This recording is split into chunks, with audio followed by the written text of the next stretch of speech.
கரூர் துயர சம்பவத்தில் விஜய் தரப்பிடம் எந்த கேள்வியும் கேட்கப்படுவதில்லை என முன்னாள் அமைச்சர் செந்தில் பாலாஜி கூறியுள்ள நிலையில் விஜய் மீதான தவறுகளை பிரேமலதா விஜயகாந்த் பட்டியலிட்டுள்ளார். மேலும் இந்த விவகாரத்தில் பாஜகவின் அணுகுமுறையை திருமாவளவனும் கார்த்தி சிதம்பரமும் விமர்சித்துள்ளனர். அரசின் மீது கேட்கக்கூடிய கேள்விகள் அது அந்த இன்னொரு பக்கம் அந்த கேள்வியை திரும்பி போக மாட்டேங்குது அப்படிங்கிறத என்னுடைய கருத்தை நான் அவர்கிட்ட சொன்னேன்.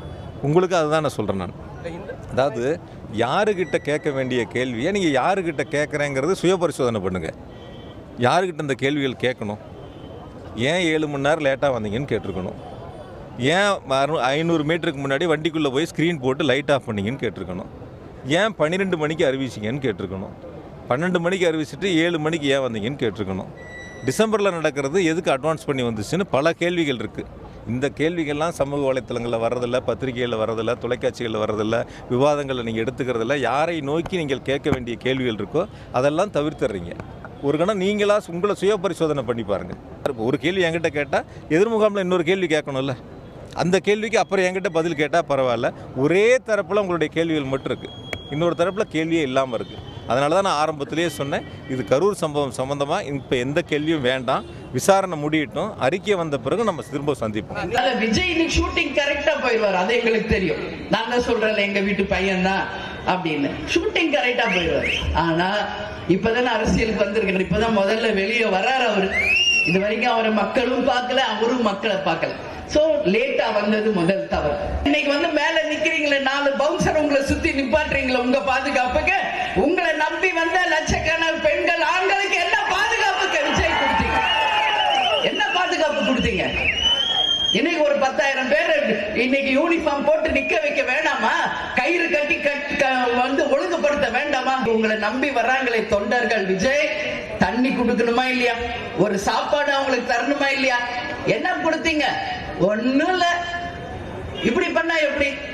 அதனாலதான் அவ்வளவு மயக்கம், அவ்வளவு பாதிப்பு. இது விஜய் பண்ண 3வது தப்பு. உன்னை நம்பி வந்தாங்கள, கொடு சாப்பாடு, கொடு தண்ணி, கொடு பாதுகாப்பு, கொடு. 4வது அவர் செய்த தவறு, பஸ்ஸுக்குள்ள உள்ள பூந்துக்கிறாரு, ஏதோ கூண்டுக்குள்ள பூந்துக்கிற மாதிரி. ஒரு சின்ன கண்ணாடி அது வழியா அப்படி எட்டி பாக்குறாரு.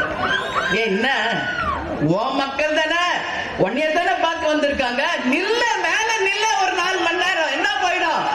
என்ன போயிடும்? என்ன பார்க்க 9 மணில இருந்து நிக்கிறாங்கல்ல ஜனம். ஒரு வாங்கல, அங்க ஸ்டார்டிங் பாயிண்ட்ல இருந்து நின்னுகிட்டு வாங்கல, மக்களை பார்த்து கையாற்றி கும்பிட்டுக்கிட்டே வாமே. உள்ள பூந்துக்குன்னா அந்த நேரத்துல வெளியே வந்தா உங்களை பாக்குறன்ற எல்லாம் மேல வந்து விழுகுறாங்க. என்னைக்காவது நம்ம தலைவர் அப்படி உள்ள உட்கார்ந்து நம்ம பார்த்து இருக்கிறோமா? இன்னைக்கு எங்க அண்ணன் சொல்றீங்களே விஜய், அண்ணன் என்ன செஞ்சாரு முதல்ல கத்துக்கிட்டு பேசு விஜய், முதல்ல கத்துக்கிட்டு பேசு. வெறும் எங்க அண்ணா மட்டும் போதுமா தம்பி? சொல்லு தம்பி, தப்பு.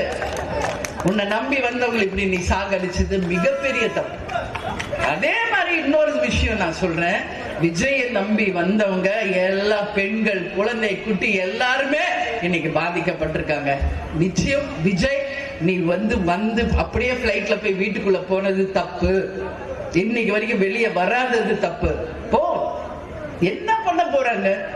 பண்ணட்டுமே, கைது பண்ணட்டும். பாஜகவினர் கரூர் பிரச்சனையிலே வலிய உண்மை அறியும் குழுவை அனுப்பி வைத்து திமுக அரசுக்கு எதிரான ஒரு நிலைப்பாட்டை எடுத்த சூழலில்தான் பாஜகவினருடைய அணுகுமுறையை நாம் சந்தேகிக்க வேண்டியிருந்தது, அல்லது அதை விமர்சிக்க வேண்டியிருந்தது. அவர்கள் விஜய் அவர்களை தன்னுடைய கொள்கை எதிரியாக பார்க்காமல், அவரும் திமுக எதிர்ப்பாளர், நாமும் திமுகவை எதிர்க்கிறோம், ஆகவே விஜய்க்கு துணை நிற்போம் என்று களத்திலே இறங்கினார்கள். அவர்கள் ஒன்று சேருவதை பற்றி நாம் விமர்சிக்க முடியாது. ஆனால் உண்மையை மறைத்து உண்மைக்கு மாறான செய்திகளை திரித்து அரசியல் செய்ய முயற்சிப்பதைத்தான் நாம் சுட்டிக்காட்டினோம், விமர்சித்தோம். டிவிகேக்கு ஆதரவு இருக்கின்றதுல எனக்கு எந்த சந்தேகமும் கிடையாது. ஆனா அவர்கள் இன்னும் ஒரு ரசிகர் மன்றமாக தான் நடந்து கொண்டிருக்கிறார்கள். அவர்கள் ஒரு முழுமையான அரசியல் கட்சியாக இன்னும் மாறவில்லை. அவர்களுக்கு வருகின்ற கூட்டம் ரசிகர்களாக வருகிறார்களே, ஒரு கட்சி தொண்டர்களாக வரவில்லை. ஒரு கட்சி தொண்டர்களா வந்தாங்கன்னா அவங்களுக்கு ஒரு கமாண்ட் அண்ட் கண்ட்ரோல் ஸ்ட்ரக்சர் இருக்கும். திடீர்னு ஒரு கூட்டம் நம்ம வந்து எஸ்டிமேட்டட் கூட்டத்தோட அதிகமா வந்துருச்சுன்னா இருக்கிற போலீஸ் ஃபோர்ஸ் அந்த டிஸ்ட்ரிக்ட்ல இருக்கிறத டிப்ளாய் பண்ண முடியும். திடீர்னு எங்க இருந்து என்ன ஏர்லிஃப்ட் பண்ணியா போலீஸ் வந்து அங்க கரூர்ல வந்து இறக்குவாங்க? பிராக்டிகலா பாருங்க. இந்த ஹேசியங்கள் எல்லாத்தையும் வச்சு ஒன்னும் ஒரு முடிவுக்கு வர முடியாது.